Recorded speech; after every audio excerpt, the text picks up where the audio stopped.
Pain is a teacher, not a punishment. It arrives uninvited, often harsh, but never without reason. Just as the body trembles under pressure to grow stronger, the heart aches to develop deeper understanding. Pain introduces you to the limb. It's you are unaware of and quietly whispers where your inner work must begin. There is a tendency to resist pain, to blame others, or to deny the discomfort altogether. But resistance only prolongs the lesson. Pain lingers not because it enjoys your suffering, but because the message has not been received. It's not there to defeat you, it's there to refine you. To sit with pain without fleeing is an act of courage. The moment you stop asking why me, and start asking what now, is when the transformation begins. Every emotional wound carries a mirror within it. In the silence of reflection, the real insights are revealed, not about the world, but about yourself. Pain teaches humility, reminding you that you are not above struggle. It removes arrogance, softens rigidity, and cracks open pride. Through discomfort, you see what you clung to and what must be let go. The tighter you hold on to illusions, the sharper the pain becomes. Sometimes the people who hurt you are unaware of their role as unintentional guides. Their actions may have caused your suffering, but your response becomes the catalyst for growth. To see pain as a guide is to reclaim power from those who inflicted it and redirect it into personal evolution. The ego seeks revenge, the heart seeks resolution, but the spirit seeks elevation. Pain redirects your focus inward, not to suppress what you feel, but to understand it fully.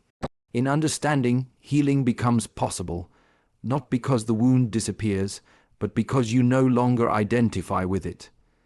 Discomfort becomes sacred when observed without judgment.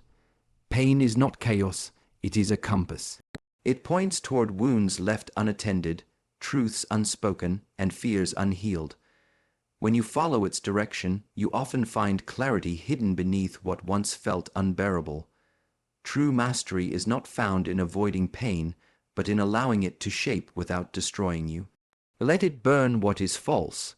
Let it reveal what is true. Let it refine the raw into something strong, something still. Something that does not tremble at the touch of hardship. Silence is often misunderstood as absence, as if nothingness were a weakness. But silence, when chosen with awareness, becomes the loudest statement. It is a declaration that no external disturbance has the power to drag you into reaction. In a world that constantly demands a reply, to remain still is to reclaim control. There is a particular power in withholding words when provoked.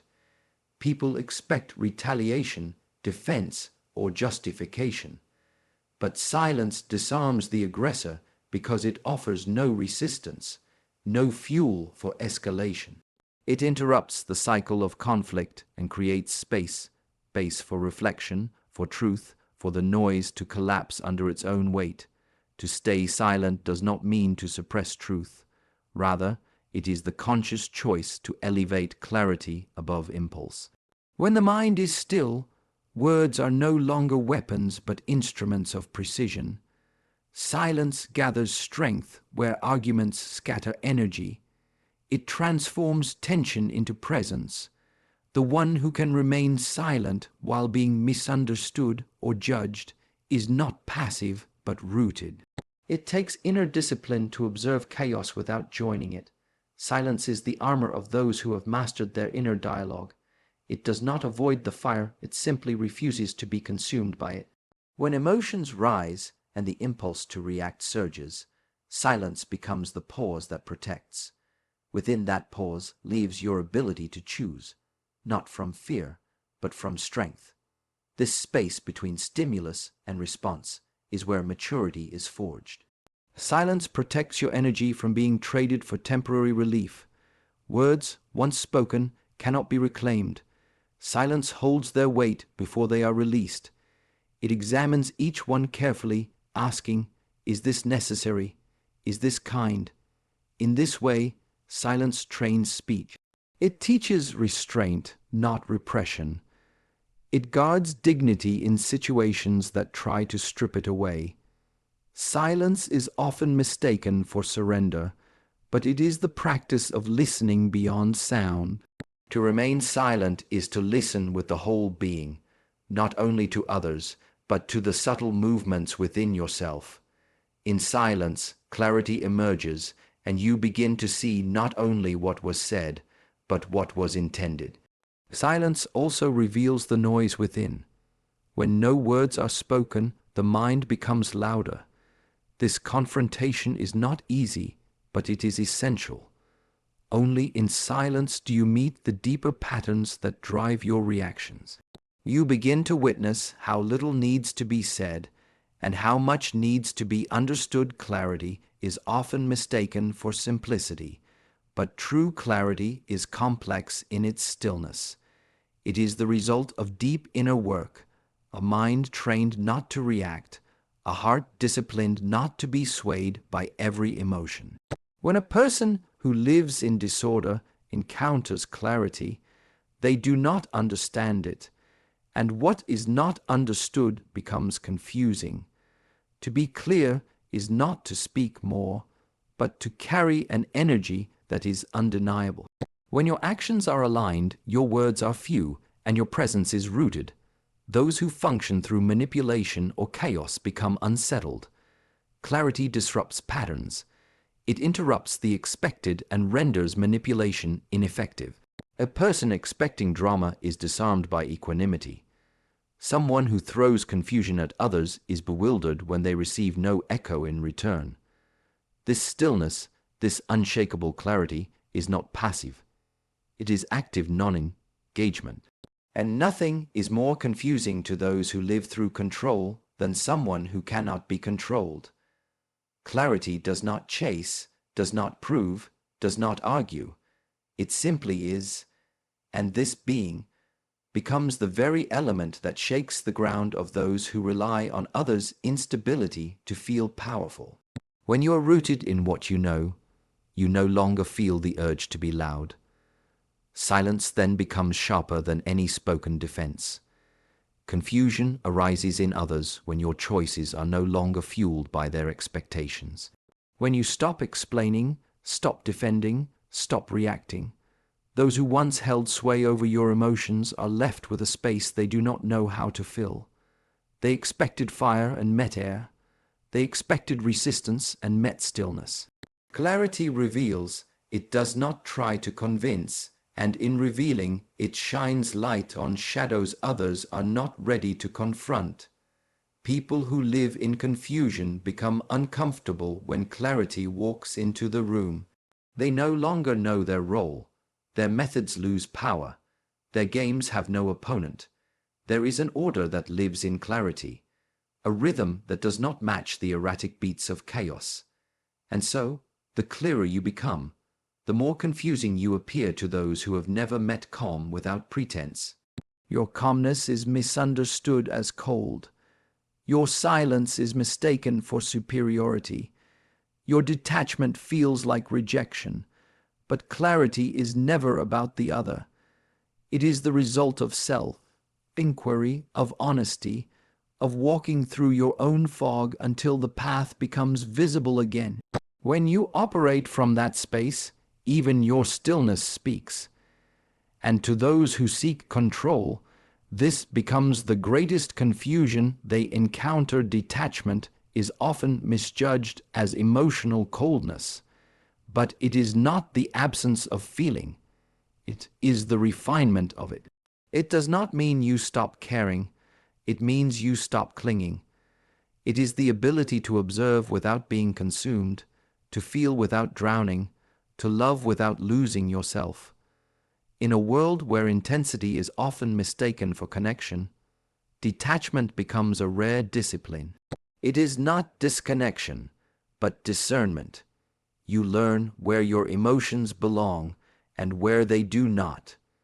You understand that not everything that touches you must enter you. Not every pain is yours to hold. Detachment is the space between your inner world and external circumstances. It allows you to respond rather than react. It is the strength to see clearly even when storms rise around you. In this space, peace is preserved. In this space, clarity sharpens. In this space, freedom grows. Indifference, on the other hand, is numbness. It closes the heart and shuts the door to empathy. It avoids rather than understands. Detachment opens the door fully, observes what is inside, and then decides what to carry forward. Where indifference ignores, detachment recognizes and respects. Those who are deeply aware often choose detachment not because they feel less, but because they feel deeply and have learned not to be ruled by those feelings. They understand the nature of impermanence. They do not allow temporary emotions to dictate lasting decisions. Their calm is not absence, it is control. Detachment is the practice of holding without gripping. You can love someone and still let them walk their path. You can care and still set boundaries. This balance is not always understood, especially by those who equate attachment with devotion. But detachment nurtures respect, for oneself and for others. The mind that practices detachment does not resist emotion, nor does it overindulge. It observes, reflects, and remains steady. This steadiness is often mistaken for aloofness, but it is the very ground that prevents collapse when pressure builds. It is the inner scaffolding that holds the structure of your being. To detach is not to stop feeling. It is to feel wisely. It is the ability to watch a thought arise, a wave of emotion crash, and a situation unfold without letting any of it shake your center. It is not indifference that guides this posture. It is mastery over the self-dignity is the quiet force that holds you upright when everything around you invites collapse. It does not speak loudly, nor does it demand recognition. It lives in posture, in presence, in the unwavering calm of someone who knows their value does not depend on being seen, heard, or validated by others. When someone seeks to harm you, humiliate you, or provoke you, the most disarming response is your refusal to descend. Dignity is not weakness, it is refusal, refusal to engage in games that betray your inner discipline, refusal to lower your tone just to match the volume of chaos.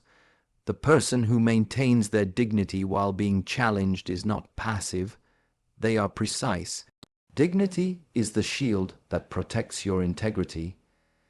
It ensures that even when you are disrespected, you do not become disrespectful.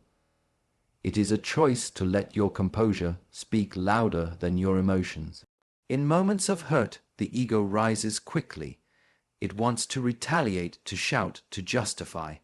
But dignity is the space between the trigger and the reaction. It is where you breathe before you respond. It is the reminder that you are not here to win battles fueled by ego, but to walk paths lit by wisdom. When you defend yourself with dignity, you become untouchable in a different way, not because you cannot be harmed, but because you cannot be reduced. People may misunderstand you, accuse you, or try to belittle you. But if your inner world is undisturbed, their efforts remain external. Dignity does not mean silence in every moment. It means speaking only when the voice carries clarity, not resentment. It is choosing stillness when movement would cost your peace. It is acting not from pride, but from purpose. It is doing what is necessary, not what is noisy. The one who holds their dignity in conflict transforms the environment. They become the mirror that reveals the imbalance of the other. When someone cannot pull you into their chaos, they begin to face their own. Your restraint becomes their reflection. Your calm becomes their confusion. True defense does not always look like resistance. Sometimes it looks like a step back, a breath, a gentle word in a storm. Dignity is the armor that cannot be taken, only surrendered. And when you do not surrender it, you remain grounded in the one thing no one can strip from you. Growth is a quiet movement. It happens in the spaces where reaction is replaced by reflection, where the impulse to strike back is transformed into the discipline to step forward. To outgrow is to choose a higher path, not because it is easier, but because it is anchored in inner strength rather than outer conflict. Outrage is often loud, reactive, and fleeting. It gives the illusion of power but drains the spirit. It may win the moment, but it rarely transforms the self. Growth, on the other hand, is lasting. It does not seek to overpower others, but to rise beyond what no longer serves your evolution. When someone offends you, diminishes you, or seeks to pull you into confrontation, the ego naturally wants to respond. But ego answers to ego, and the cycle continues. Outgrowing that cycle means breaking the rhythm. It means refusing to dance to the beat of provocation. Outgrowing does not mean suppressing emotion. It means processing it wisely. You feel the anger, the betrayal, the sting, but you do not let it direct your next step. You use it to see more clearly, not to act more harshly. This choice confuses those who expect retaliation and reveals your mastery to yourself. Many expect their pain to be witnessed through their rage. But healing is not proven in shouting. It is revealed in silence, in distance, in boundaries that speak louder than blame. Outgrowing a situation, a person, or a version of yourself is not passive. It is a revolution that requires immense restraint. Growth is not dramatic. It is subtle, often invisible to those still living in conflict. It does not need to prove anything to anyone. It simply stops returning to places that demand self-betrayal. This withdrawal is not weakness, it is wisdom. It is the understanding that not every battle is worthy of your presence. To outgrow is to change your shape until the old patterns no longer fit. What once triggered you now passes through you. What once angered you now teaches you. What once defined you now fades into the background. And in this silent shift, you no longer need to explain your evolution to those who never witnessed your struggle. There is no louder statement than peace where there used to be pain. No deeper power than walking away without bitterness. To outgrow instead of outrage is to choose transformation over reaction, discipline over impulse, and clarity over noise.